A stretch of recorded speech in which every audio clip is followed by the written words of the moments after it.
समय का खेल गांव के बीचों बीच एक विशाल पीपल का पेड़ था। यह पेड़ गांव की पहचान था और उसकी छांव में हर दिन गांव के बुजुर्ग, बच्चे और महिलाएं इकट्ठा होते थे। गांव का नाम था समरपुर और यह अपने सादगी और आपसी मेलजोल के लिए मशहूर था। समरपुर में समय के महत्व को लेकर एक अजीब सी कहानी हर किसी की जुबान पर थी। यह कहानी जुड़ी थी गांव के सबसे पुराने निवासी दादाजी से। दादाजी का असली नाम क्या था यह किसी को याद नहीं, लेकिन वे सभी के दादाजी थे।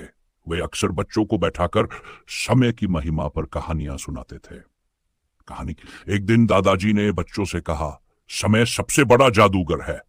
जो इसका सही इस्तेमाल करता है वह जीवन में आगे बढ़ता है और जो इसे व्यर्थ गंवाता है वह पछतावा लेकर ही जीवन बिताता है। बच्चों ने उत्सुकता से पूछा, दादाजी समय का खेल क्या होता है?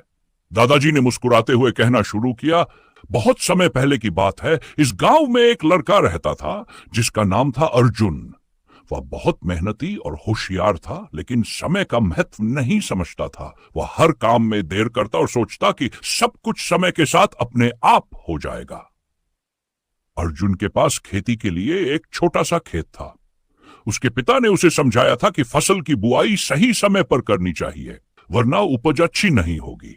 लेकिन अर्जुन को हमेशा लगता था कि एक दो दिन इधर उधर करने से क्या फर्क पड़ेगा। इस सोच के कारण वह हर बार फसल देर से बोता और फसल खराब हो जाती। एक साल गांव में एक साधु आया। साधु ने पूरे गांव को अपने प्रवचनों से मोहित कर दिया। अर्जुन ने भी साधु से मिलने का फैसला किया। साधु ने अर्जुन से पूछा, क्या तुम अपने समय का सही इस्तेमाल करते हो? अर्जुन ने ईमानदारी से जवाब दिया, नहीं बाप, मुझे लगता है कि मेरे पास बहुत समय है, मैं कल पर सब कुछ छोड़ देता हूं। साधु ने मुस्कुराते हुए कहा, कल का भरोसा मत करो। समय एक नदी की तरह है, जो एक बार बह जाए तो लौटकर नहीं आती। समय का खेल। साधु ने अर्जुन को एक घड़ी दी। घड़ी के साथ एक शर्त थी, इस घड़ी में हर दिन तुम्हें एक खास समय पर एक काम करना होगा। अगर तुमने उस समय वह काम नहीं किया तो घड़ी से एक सुई गायब हो जाएगी।